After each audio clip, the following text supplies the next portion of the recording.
Aktori i humorit Elvis Pupa dhe bashkëshortja e tij Belina Pupa akuzohen në Australi për kultivimin e bimëve narkotike. Mediat australiane shkruajnë se Belina Pupa ka dalë para gjykatës pasi akuzohet se ka mbjellë 43 bimë kanabisi në pronën e saj në Ascot Park, ndërsa bashkëshorti i saj, aktori i humorit Elvis Pupa, raportohet se është arratisur nga vendi.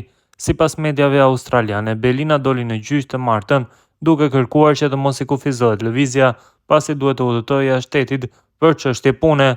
Sipas saj, zonja Pupa ka biznese në Shqipëri dhe SBA, përveç se në Australi.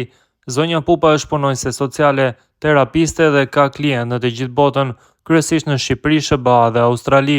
Ajo udhëton deri në 3 muaj çdo vit në Shqipëri, prandaj kërkojmë që masa e sigurisë të mos i kufizojë lëvizjet e saj, në mënyrë që të mund të udhëtojë në Shqipëri, citohet të ketë thënë avokati i saj para gjykatës.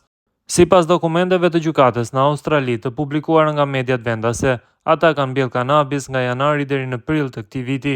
Të martën prokurorët kundërshtuan kërkesën e zonjës Pupa për të lëvizur jashtë Australisë për shkak të akuzave të rënda dhe faktit që bashkëshorti i saj është në arrati. Vendimi përfundimtar për Belina Pupën do të merret javën tjetër. Ndërkohë, përmes një postimi në rrjetet sociale, 24 orë pas publikimit të lajmit nga mediat australiane, ka reaguar vetë aktori Elvis Pupa. Të dashur miq, ndjekës dhe bashkëpunëtor, jam i detyruar të reagoj pas disa lajmeve të pavërteta dhe keqdashëse që po qarkullojnë në media, sipas të cilave unë gjoja jam arratisur dhe ndodhem në kërkim.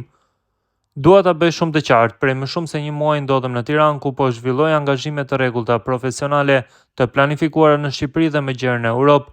Çdo përpjekje për ta paraqitur këtë situatë ndryshe është një manipulim i pastër i informacionit, një keq interpretim i qëllimshëm që synon të bëjë lajm aty ku nuk ka asgjë të jashtëzakonshme, shkruan ai.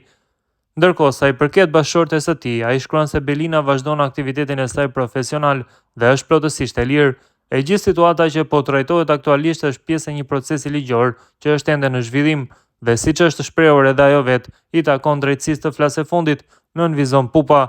Fatkeqësisht kemi parë një keq përdorim të rënd të lajmit me qëllim sensacionalizimin dhe klikimet, ku deformimi ka marrë vendin e të vërtetës. Jetët tona janë publike, por kjo nuk jep askujt të drejtën të abuzojë me dinjitetin e njerëzve. Jeta vazhdon normalisht me punën dhe përgjegjësitë tona të përditshme. Ne do të përballojmë çdo situatë me qetësi, transparencë dhe respekt për të vërtetën. Faleminderit për mirëkuptimin dhe mbështetjen që shumë prej jush na kanë treguar, shkruan më tej Elvis Pupa. Për të njëjtin rast ka reaguar dhe Belina Pupa, bashkëshortja e aktorit Elvis Pupa. Ajo shprehet se bëhet fjalë për një pronë të dhënë me qira prej tyre, por që është me emrin e saj.